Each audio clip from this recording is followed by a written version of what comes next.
പുതുപ്പള്ളി കേശവനാണ് നേരെ തിരിച്ച ഒറ്റ കാണുമ്പോ കുഞ്ഞാനെ പോലെ കൂട്ടത്തിൽ കയറി ശ്രദ്ധിച്ചിട്ടുണ്ട്. അത് ശ്രദ്ധിച്ചു നോക്കിയാലേ മനസ്സിലാവുള്ളൂ.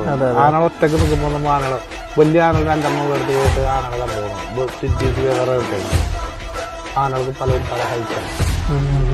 പുതുപ്പള്ളി അന്നൊന്നും കൊച്ചാന ഒറ്റക്ക് ഇരിക്കുന്നത്. പക്ഷെ കൂടത്തിൽ കയറി അവനെ വല്ലാതെ ആനയില്ല.